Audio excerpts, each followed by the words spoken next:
Hi guys, welcome to 90% Knitting. This is episode 349. I'm Lisa, also known as Fiber Nymph, and today is Sunday, November 1st. Happy first day of November. Happy Halloween yesterday, or a blessed Samhain to you if you celebrate that instead. We kind of did a little of both here, but we had a really nice low-key day yesterday. I decided on very spur of the moment that I was going to record an episode today. So I don't have I don't have my October prize winner to announce today. I'll do that on the next episode for monthly makes. I probably don't have a lot of other things here. I do have some show notes I put together real quick, but I'm taking advantage of the day and the fact that I can be out here in the porch room. I've started this, I don't even know how many times at this point. The sun is over there and it keeps coming in and blinding me, so I've had to stop a lot and then just restart the whole thing. Right now it's quite overcast, so I'm going to try to get through this whole recording before this big gray cloud passes by and the sun's out again. We are having the freakiest weather day. It has been sunny, it has been rainy, it has iced at one point. We had ice balls coming down. We have a winter weather advisory right now. We are supposed to get snow overnight, and then it's going to be up in the 60s by Tuesday. So welcome to late fall, early winter here in southwestern PA in the mountains. It's always an adventure. I was drinking tea. It's mostly gone and it's ice cold at this point, but I will tell you that it was some caramel snickerdoodle herbal dessert tea from Plum Deluxe, which is absolutely amazing. It tastes so good and I enjoyed it very much as I sat here and was blinded by the sun and started and stopped the podcast at least a dozen times. Yep, ice cold. Okay, what else? Do I have anything else I wanted to tell you on the upfront here? Obviously, I did not end up getting to do a third episode in October like I thought maybe I would when I was down in the woods last time. Hey, remember that? Remember when I was down in the woods and it was all pretty and colorful? Yeah. Most of the leaves are off the trees now because we've had a week of rain and, you know, these late fall rains just bring the leaves down. So we're definitely into the next phase of the seasons, which is fine. We've had a beautiful fall and I'm really thankful for it because it was a nice balm for what has been such a just weird year, you know. Yeah, but I also spent most of this past week packaging up all of the Holiday Pops mini countdown sets. So they went in the mail on Friday. So if you ordered one, pre-ordered one, it is on its way to you. If you're local, you may have actually already gotten yours because mail to Pittsburgh and the local areas usually only takes a day. So anyway, they're out there. Thanks so much for ordering. I always enjoy putting those together. I'm thrilled with how this year's collection came together as far as the colors. I hope you'll love them too. I did have the foresight to dye myself one this year, which was very exciting. I actually dyed myself a fiber one and a yarn one, so I can use both of those. I did end up having a few extra sets that I posted to Instagram about those. I think there were maybe 6 extras left, and so a few of them did sell, but if you're still interested, I think there are 3 left. At least there were before I started recording. There was a Traveler Sport Weight one, so that was the only yarn one left, and then I think there are 2 Falkland fiber sets left. So if you're interested in a countdown set for whenever you want to use it, whether you want to use it during the Advent season or otherwise, those are the 3 I have left, and they are available in the shop right now and ready to ship. Yeah, so I always underestimate how much time it's going to take me to pack those up and get all the individual packages, and then the individual packages into the collection packages, and then those into the shipping packages. So basically I spent last week watching all 3 of the Lord of the Rings extended version movies and doing holiday mini stuff. So it was not an unenjoyable week by any stretch. But it also helped that, like, I didn't care if it was raining because I wasn't outside anyway. Alright, I think that's all of my announcement-y stuff. Let's move on to what I'm wearing. And when I started out, I was wearing it with this, but you saw this last time. I'll put it on just for the effect, okay? So I have it on backwards, but I don't care. We're going to just go with it this way. This is my Augustine shawlette. You saw this last time. But the reason I am making a point to have it on again is because the Augustine shawlette in this yarn color was the whole reason I decided to make my Felix cardigan in this color. Because the orange speckles needed something to go with. So, my Felix is finished. And right before I started to record, hours ago now, I did go outside during a sunny moment and I got some pretty pictures of me wearing this. So I'm going to pop those in here so you can see the full effect.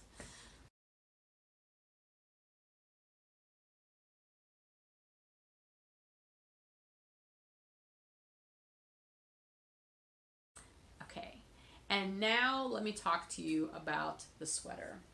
First of all, I'm thrilled with it. I'm so happy with this sweater and how it finally turned out. It wasn't without its setbacks.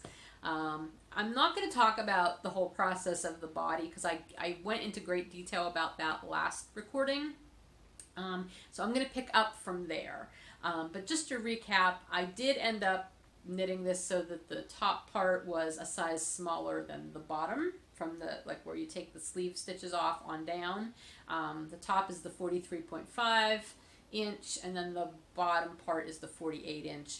I talked about how I used different needle sizes because I had done the top on a 7 and then I ended up doing the lower part knitting across on 8s and purling back on 7s, which helped to even out my stitch tension. Perfect. So then we moved on to the sleeves because when you saw it last, it had no sleeves.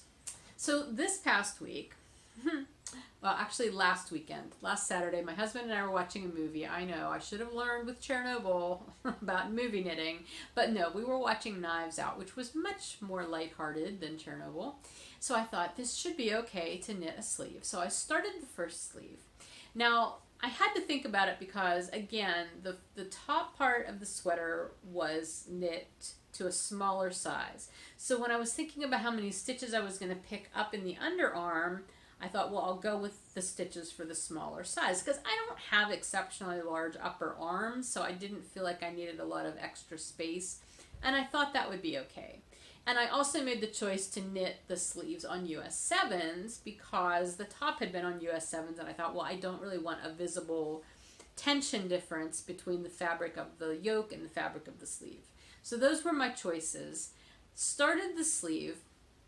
I got a couple of inches in, which encompassed the first decrease as the pattern has it written.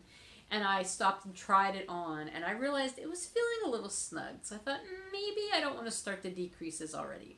So I ripped back, got rid of that first decrease, and then kept going. So throughout the movie, I was just knitting straight on the sleeve. I got, a good bit done, and I thought, I'll try it on in the morning and see where I'm at. So I tried it on the next morning, and oh my goodness, it was negative ease. The sleeve was so tight. And I thought, oh my gosh, this isn't going to work. Not only was the sleeve tight, but there was a very visible line between the fabric of the sleeve and the fabric of the yoke, which is what I was trying to avoid by, using the US 7 needles. But I had forgotten the fact that I've had this issue before in sweaters, and no matter how I knit my yokes, whether they're done flat or in the round, my tension on my sleeves, which I almost always do in the round, always ends up being tighter. I don't know if it's because it's a smaller circumference item. I don't know. I do knit my sleeves on 2 circulars usually because I don't like to magic loop sleeves, and I definitely don't like doing DPNs. So I don't know if that's the point or what. I was using the same needles, my Lick-It interchangeables, so it wasn't a needle change difference. But it definitely was an issue. So I kind of set Felix aside for a couple of days. I needed to think about how I wanted to handle this. I knew I had to rip the sleeve out, but I just didn't have the bandwidth to deal with that at that point. So I waited a couple of days, and I ripped the sleeve out, and I decided to make some changes two notable changes. First of all, I knew I was going to go up to US 8s because I thought that would give me a more matching fabric between the sleeve and the yoke. So I went up to US 8s, and I picked up significantly more stitches in the underarm, because it also dawned on me that whenever I decided to change to the larger size for the bottom of the sweater, a lot of those additional stitches when I was increasing came under the underarm. I squeezed a bunch of them in there. And well, I might be misspeaking there, but there was definitely more stitches than the number of stitches that I picked up would have accommodated the first time. And in fact, it did seem like I didn't pick up enough stitches. So the second time around, I picked up like 10 additional stitches in the underarm. That might seem like a major change, but honestly, it's turned out wonderfully. Now, the other thing that ended up being a difference unintentionally was the fact that I said I was going to knit the sleeve on 8s. I did use 8s for all the stitches that had been on the holder, that had come off the yoke. The underarm stitches, I still did 7s, only because my short Lick-It interchangeable set, which is what I was using for those underarm stitches, I don't know where my US 8 tips are. I assume they're in another project somewhere, and I was too lazy to go look for other US 8s. So I just used US 7s in the underarm. And I thought, you know what, that might be okay, because changing to 8s and increasing so many stitches might be overcompensation for my issue. And I didn't want that either. So I just went with it. So I used 8s for the upper part, 7s for underneath, picked up 10 extra stitches in the underarm, and knit.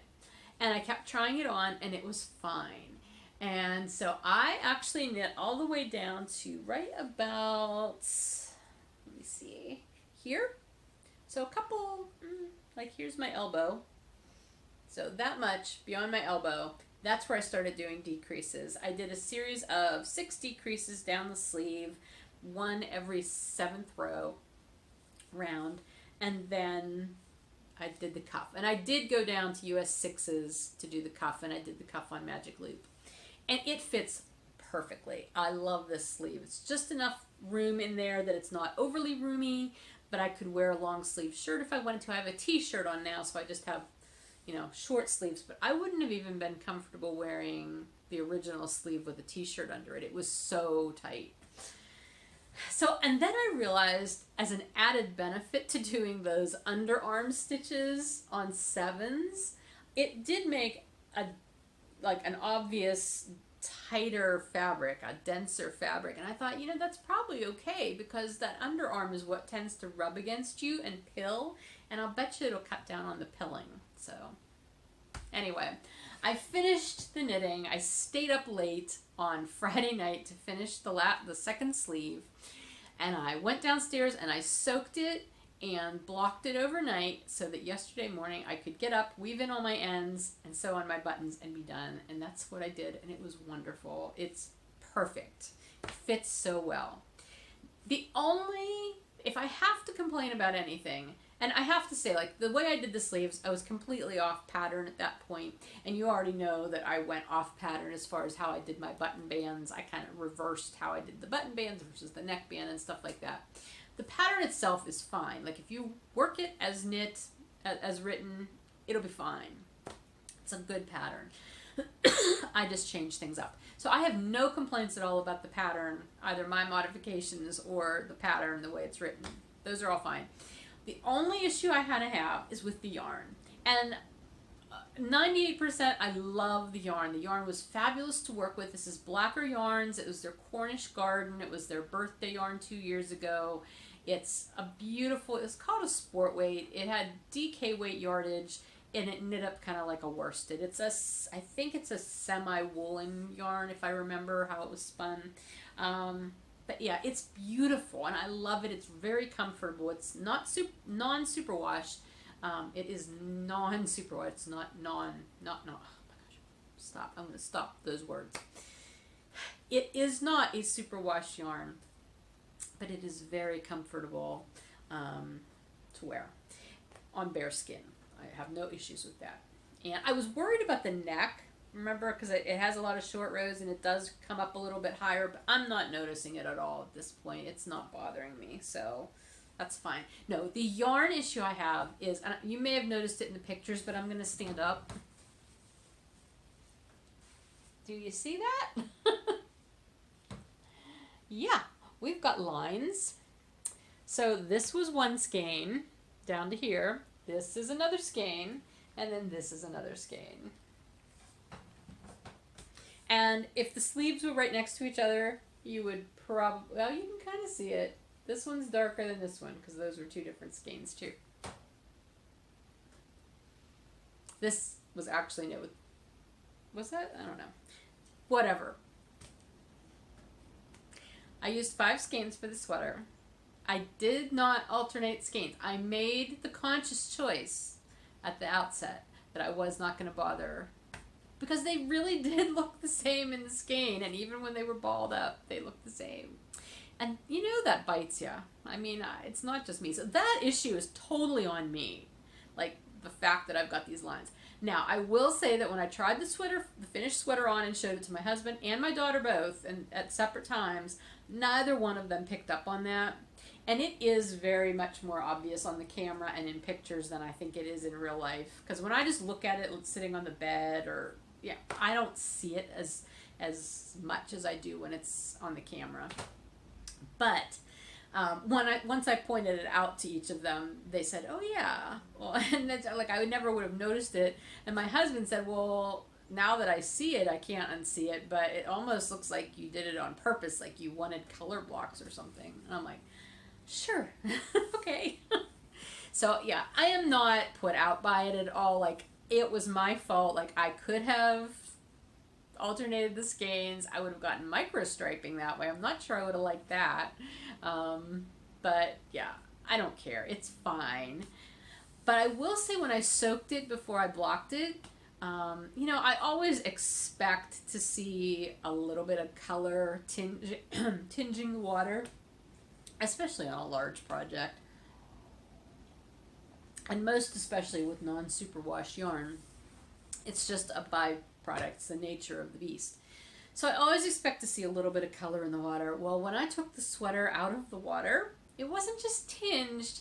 It looked like the water was actually pumpkin juice. That is how much color was in the water. Like, you couldn't see through the water. I was not expecting that. So that was a little odd. I'm going to guess it's just that there was residual dye in some of the skeins, and maybe the darker skein areas will fade in time, if that's the case, you know, and it'll even out a little bit. I don't know. But that was unexpected. I don't know that I've ever soaked a finished object and had that much dye left in the water. Yeah. Anyway, that's how it is. Again, I am thrilled with this sweater. It is so comfortable, and I cannot wait. I'll be wearing it all the time. I just know it. You'll see it several more times, but I'm so happy with it. And the other fun thing about it is I cast it on October 1st, and I bound it off I bound it off the night before, but I finished it, like, wove in my ends and sewed on my buttons on October 31st. So it took me exactly 1 month to finish this sweater. And if you've been watching my podcast for any amount of time, you know that's really good for me with a sweater, because sweater sometimes takes me a really, really long time. So anyway, that is my finished Felix. It's the last time you'll hear about it, but I'm very, very happy with it. So again, that's the Felix Cardigan by Amy Christoffers. I do highly recommend the pattern. Any of the issues I had with it were my own personal preference issues. You know, for how to do things. The yarn is Blacker Yarns, Cornish Garden. It's no longer available unless there's a shop out there that still has some left. It was a limited edition yarn for their birthday. Lovely love yarn, beautiful color. Oh good, now the sun's out again, except right now it's behind this one part of our wall between the two windows, so that's interesting. Whatever, I'm gonna go with it. Let's move on. I've got some other finished objects here. The first of which I told you I was going to make, and it's these little beer sweater cozies. Aren't these adorable? I finished 4 of them, and here's one being modeled by a Newcastle brown ale. I'm so happy with these. These were the quickest knit. I did one a day for like 4 days. Like that's what I did. That was my morning knitting. The pattern is called Beer Sweater Cozy. It's by Rebecca Shepler. It's a free pattern download on Ravelry. I don't believe it's available anywhere else, but I used my Fiber Nymph Dye Works Cozy based worsted weight yarn in the Here We Go colorway, because the 2 sets of these, one set is going to my mom's husband, they're Steelers fans. The other set is going to my son and his girlfriend. They're also Steelers fans, so they're getting Steelers sweaters for their beer bottles. Just love it. It was a fun pattern, very well written, super easy. You're really just knitting it like an actual little turtleneck raglan sweater, because you start with this little turtleneck, and then you go down, you do this raglan bit here, then you knit the bottom, then you finish the sleeves. I'm telling you, it went really fast. They were so much fun to make. Okay. And the other gift item that I made is dishcloths. I can't remember if I mentioned that I was going to be doing these, but my aunt, I talked to her a few weeks ago. She was lamenting the fact that one of the dishcloths I made her a while back had gotten a hole in it, and I told her, no worries, I can always make you more dishcloths. So I decided that I would make some dishcloths for her, and at the same time, I would make some for my mom, because my mom also loves my hand knit dishcloths. So I used 2 balls of Dishie, Knit Picks Dishie, which I bought last year. It was part of my ill-fated Knit Picks order that took forever to get here, and they ended up shipping it twice because the first order didn't show up till long after the second one was finally here. They didn't want it back, so I have 4 balls of Dishie to work with, so I used 2 of them. And I knit 3 different patterns. They aren't actual patterns, I just sort of made them up as I went along, but I knit 1 of each from each ball of yarn. So the first one is just a basket weave. I knit that over 35 stitches. This is the Route 66 colorway in Dishie. Okay, then there's this one, which I think is a moss stitch. I don't know. I can never keep those straight, moss stitch and seed stitch and what have you, but whatever. It's a bunch of knits and purls, and it worked out well. And then the other one is just this zigzag motif, which I really like this one, actually. I might do some of these for myself at some point. So I did those all out of that, and then I did them out of this colorway, which is Kitchenette. The same 3 patterns. And again, I did these all on like 35 or 36 stitches, so they work out to be about 8 inches. I thought I would need to block them, but I actually just stretched them out and left them sit the other day, and they're actually pretty even. They're dishcloths. I never feel the need to block dishcloths. Anyway, they turned out to use about 26-27 grams of yarn each. So I had a little bit left over from each ball, and so I thought I'd just use that to make tinier dishcloths for myself. So I did 1 in that moss stitch or whatever it is. And then this one, I decided to play with my newfound Tunisian crochet skills. I'm not entirely sure what stitch this is, because I don't think this is the basic Tunisian crochet. I was doing it picking up this front strand on the bar, which is why there's holes in the last thing, because I could not figure out a way to do it that would close up that gap on the last one. I don't care. It's fine. And it was fun to do. I really do like it. I was just doing it on a regular crochet hook, so I could not do any more than 20 stitches across, because a regular crochet hook will not accommodate more than that. I have not yet found a Tunisian crochet hook. I need to find that. I guess I'm going to have to order them online, because I haven't been able to find them in any local areas. I've looked in 2 different Walmarts, so maybe that's my issue. Anyway, so yeah, that's my crafting.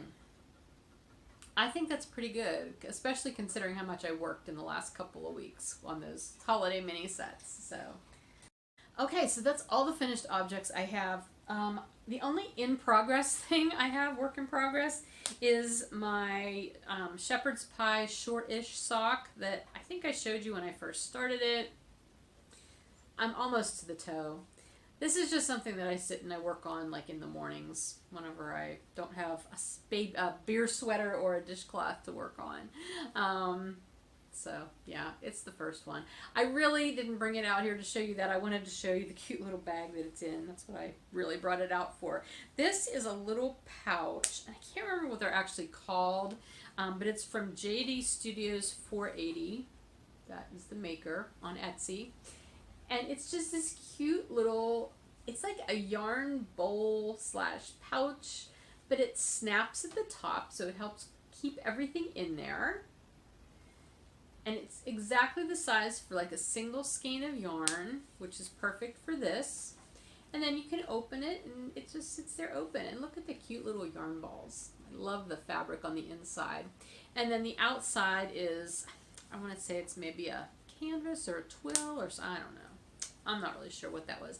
But then she does this machine embroidery. At least I'm assuming it's machine embroidery. It's very even if it's not. Cast on, cast off. I can't remember what. I think she has knit. You know, ones you can choose that she's already done, but I think you can also request other words as long as they're a certain size or a certain number of letters. Anyway, I just chose cast on. I thought that was cute. And it's just sitting on my table like that, and I really like it. So it's fun. They are a sponsor for the Down Cellar Studio Pigskin Party. That's how I found them. So anyway, I do have some things I'm going to be casting on. I do still have some gifts that I need to make, although some of the gifts I want to make this year are not going to be knit or crocheted. They're going to be sewn. Like I have some sewing things I want to do. So I figure I'm okay to cast on other things for myself. The exclusion to that is the fact that I still need to make my son the mitts that I was supposed to make him last year, but couldn't because the Knit Picks order didn't come in time. I still need to make those, but I'm not feeling that project right now, so we'll come back to that. Anyway, the two things I really want to cast on are my next sweater, which is going to be the Weekender, but not the Weekender. I'm totally going to hack the Weekender pattern. As you know, I started it a couple months ago. It was going. It was way too huge because I misread the directions. Well, I misread the fact that there was like all this positive ease built into it, and I didn't want that much positive ease. So I ripped it out, soaked the yarn. It's ready to go again. So I'm going to knit it, but I'm going to do it very, very differently than the pattern is written. But I have high hopes that it will still be okay the way I want to do it. So stay tuned for that. Hopefully I'll have some progress to share with you on that next time. The other thing I really, really want to make is a big squishy shawl using those 4 skeins of my ridge top that I dyed with the black walnut dye. You know, I ended up with the 4 different colors because I did each skein somewhat differently. So I really want to make a shawl with that. You might remember a couple years ago I knit the Hedge Witch shawl. I also did that out of ridge top. But that is such a big squishy shawl, and I love that. I use that all winter long because I just love it so much, and I really want another one similar to that.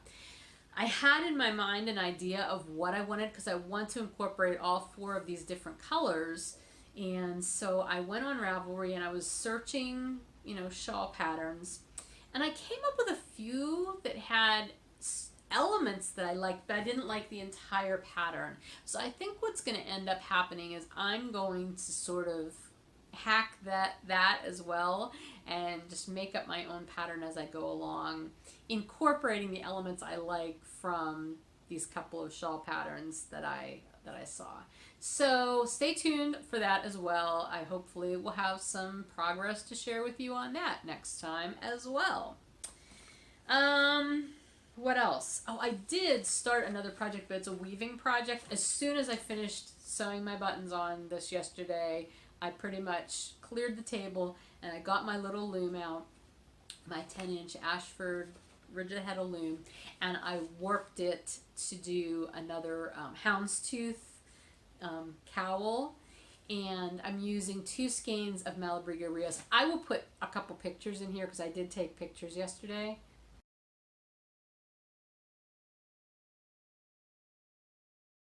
Yeah, I posted those to Instagram saying Happy Halloween because I'm so funny and I love a good pun. Anyway,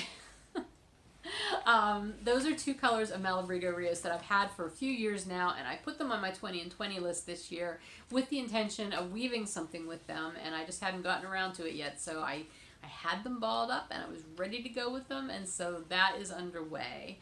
Did I say that's a houndstooth pattern, in case you hadn't noticed, or if I didn't say it already. I like doing that pattern. I've done several of those so far, and they're a lot of fun. So the colors are, the orangey one, it's definitely in my wheelhouse with the colors, right? The orangey one is called Sunset, and the darker one, the brownish, is called Glitter, I believe. I think it's called Glitter. It's not glittery, but it's called Glitter. So that's turning out really well. I don't know. I really want to keep it for myself because, again, those colors are definitely in my wheelhouse, but they would also make good colors for a friend of mine. I just don't know if I want to give that to her as a gift, not because she's not worthy of that as a gift, but because I have another gift idea in mind for her. So we'll see where that goes. But for right now, I'm working on weaving it. I would say I'm probably about at least a third of the way done. That would be my guess. Other than that, the only other thing I can say I'm kind of working on is I started a natural dyeing project yesterday, but it's in the preparation stage. I'm mordanting a whole bunch of yarn and some silk shawls that I purchased from Dharma Trading Company because I want to try dyeing on silk. So that stuff is soaking right now in mordanting. Matter of fact, I could probably take it out today, but it won't hurt for it to stay in the dye or in the mordant another bit. And then I had a bunch of acorns because we had a bumper crop of acorns which conveniently fall in our driveway. And so I picked up a lot of acorns this year, and so I crushed up a whole bunch of them because you have to crush them to make the dye solution. And they are soaking, so they're going to soak for a couple of days, and then I will simmer that and get the dye bath and strain it off, and then I can start dyeing with it. And I will try, you had to mordant for that, I believe. Maybe I didn't have to, but I did. I'll be using mordanted yarn for that. And I'll probably try modifying it with iron. I'm also going to try, I think I'm going to use one of the silks and try doing some prints, like the botanical print dyeing. I know there's another word for it, and I'm not coming up with it right now, but I picked a bunch of the marigolds. I have really pretty gold and orange marigolds, and I would like to try doing that kind of printing. Oh my gosh, why can't I remember what it's called? You guys are probably yelling it at me. Anyway, I want to try that on one of the silks, so we'll see if I get to do that or not. Anyway, I've got a lot more marigolds that I can cut and pick. I'm mainly using the flowers. I know you can dye with the flower tops, the plant tops as well. I haven't decided if I'm going to do that yet or not, though. So anyway, that's pretty much it as far as the crafting. Again, I have some sewing projects that I really want to do. And now that the mini sets are out, because that was a major focus for me in October, maybe I'll have more time that I can dedicate some time to sewing. I've got some more wood burning projects that I would like to do. I just have a lot of crafting stuff that I want to do. I guess we're moving into 10% now. I think a lot of this is coming from the fact that, I've been busy working. I've had a lot of work stuff going on in the past couple of months. Had a huge wholesale order, and then I had the minis I had to finish up, and I have other stuff coming up that I do need to do for work, but it's starting to get to that point in my work season where things are lightening up a little bit, and I can focus a little bit more on other things, and that's what I'm trying to do. It's almost like the change in seasons is, also invoking a change in seasons in me as well, and this happens every year. It's not new. It's just always interesting because I like to observe that and try to honor that and not force other things to happen instead of paying attention to what's going on in me. And actually related to that, I was going to say to that end, but related to that, I am just starting a year-long course that I'm very excited about, and I will probably talk to you about it more over the coming 12 months because it literally is just starting now. I signed up for it over the summer. I think it was late summer that I found it. It's called A Seasonal Year, and it's a 12-month program. It's meant for people who are in business for themselves and to help you learn to align your work practices with the natural rhythm of the seasons. And as I was reading the information about it, I knew that this was just what I needed. I'm a very firm believer that even if you are self-employed, you really need to take time to do things for yourself that would be considered, I guess, professional development. People in a lot of other industries or lines of work, they have that built in. Like my husband has to do different courses and stuff throughout the year to stay up to different standards, and teachers and doctors and psychologists, like everybody has to do continuing education to stay up on what's current in their work and everything. But when you're an artist and you're self-employed, that's not as obvious. I mean, it wasn't to me for a lot of years. It's been in more recent years, I'd say over the last 4 or 5 years, that I've really made an effort to seek things out that will help enhance what I do, even if it's not a direct, like, learn a new dye technique or, learn something more about color theory or things like that. I try to find things that will help enhance my knowledge of fiber arts in general, so that I can be better attuned not only to what I'm making for my customers, but I can relate to them with what they're making and maybe provide products that will, or not provide the products, but be able to provide the information about what I make that might work really well for their projects. Does that make sense? So I've looked at it a lot in that perspective. I mean, for example, that's one of the reasons why I've been taking like these virtual classes, so that I can learn some new techniques that I'm not familiar with. And so when I have customers that are familiar with them and they ask me about my products for use in those things, I can talk about them better, from a point of having more knowledge. However, there's also a really important aspect to being in business for yourself where you are taking the time to, I don't know how best to word this, to build better practices or gain knowledge that will help you on the back end of what you do. And that's what I'm looking at this course for, because, I'm already inspired a lot by nature in what I make and the colorways I dye. That's a huge part of my life, not just in my business, but also just in life in general. You guys know I love being out in nature. I love where I live for that reason. So if I can find ways to get in tune and align what I'm doing with my business along with the rhythm of the seasons, I think that would be an excellent benefit for me. And so that's why I decided to take this course. Again, it's a year long. It's already started. The signups were closed 2 months ago, I think, for this anyway. It's this very small group of people in the course, so I'm very excited to get to know these other people. I don't know if they're all artists. I've only gotten on one Zoom call with everybody, so we're still getting to know each other. But anyway, I'm really looking forward to this, and there's one of the best parts is there's a whole lot of recommended reading aside from the actual course materials, and I was so tickled to see that Emma Mitchell book that I'm already reading was on the reading list. I'm like, yes! And so there's a whole bunch of other reading lists.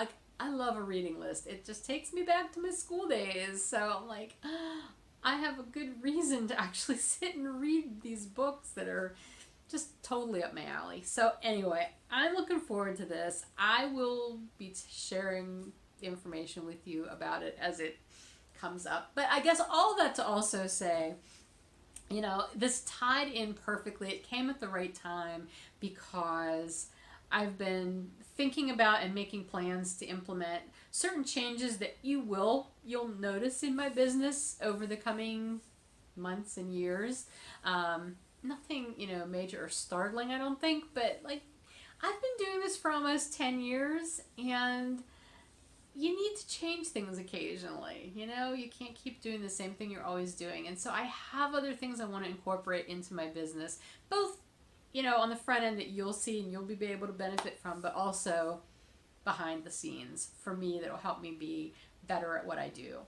So I'm so happy to have found this course. I think it's going to be so excellent for me and ultimately for my business. And I'm just, in case you can't tell, I'm really excited about it. So that's going on. And I'll have more to talk about with that coming up. Yeah, what else? That takes us into shop news, although I don't have a lot of shop news for you right now. Obviously, I did not get a fiber update done. I don't know what I was thinking I was going to be able to get that done with all that holiday mini stuff going on. I still plan to do a fiber update, whether it's part of another update or its own thing. I will add fiber to the shop, honest. I think I told you last time about some little extras I got for the shop. I have not had time to list those yet, but they will be going up, honest. Here are my priorities right now. Number one, I have some special orders waiting that I need to get out. And that's my very top priority. Those will be getting done this week and being shipped out. So if you're waiting for something that you special ordered from me, it will be going out to you this week. I have another small wholesale order that I need to get ready and get that done. But I can work on that along with some other things after I get those special orders out. Then I'm going to be working on getting my holiday and winter colorways ready so that I can be putting those up in the shop. Now, I will tell you up front, I'm not going to be doing multiple huge holiday updates this year. I often try to do as much as I can for you guys as far as holiday colorways. It's not going to be possible this year for a number of reasons. Number one, I need to not kill myself over holiday stuff this year. Plain and simple. I need to make sure I'm taking care of myself at this point. It's been a weird year, again, in so many ways, not just politics and pandemic and stuff, but like personally, you know, I've dealt with some health issues and I'm trying to just take better care of myself. So I need to just take it easy with the dyeing. I'm going to do like a lot of the new colorways that I came out with last year. I feel like last year I like went on this boon of new winter and Christmas colorways. So I'm definitely going to be dyeing those up for the shop. So like Holly plus Pine and on Frozen Pond. The 12 Days of Christmas. Remember the 12 stripe colorway I came out with last year?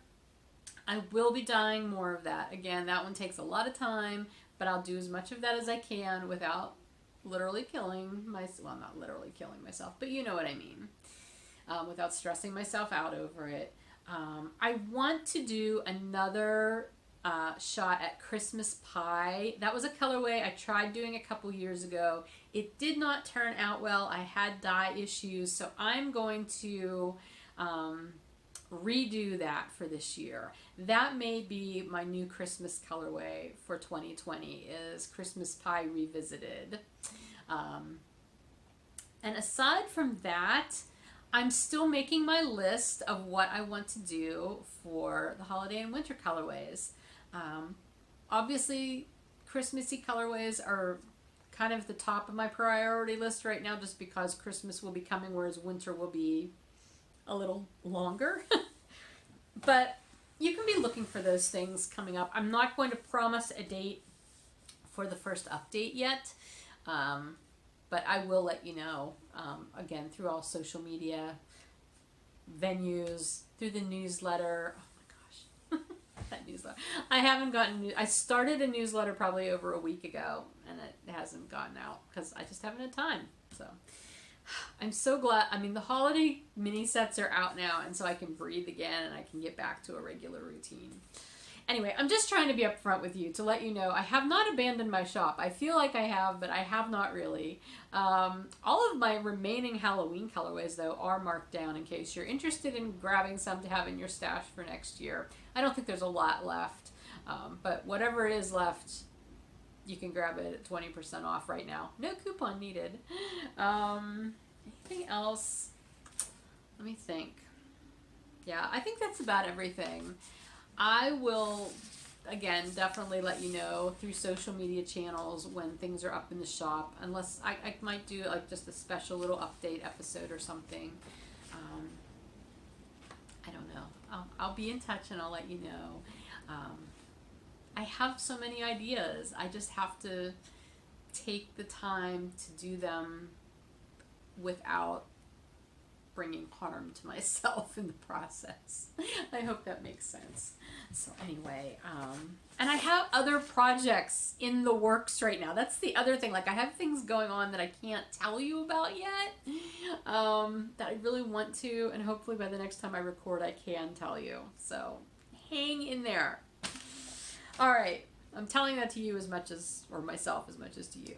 All right, the sun is about to come out from behind that cloud, and there's no more clouds in sight for a little while, so I'm going to go before I just have no retinas left. I hope you're doing super well. I hope you're enjoying your weekend. I'm going to get this up as soon as I possibly can, but thank you so much for watching, and I will talk to you again as soon as possible. Take care.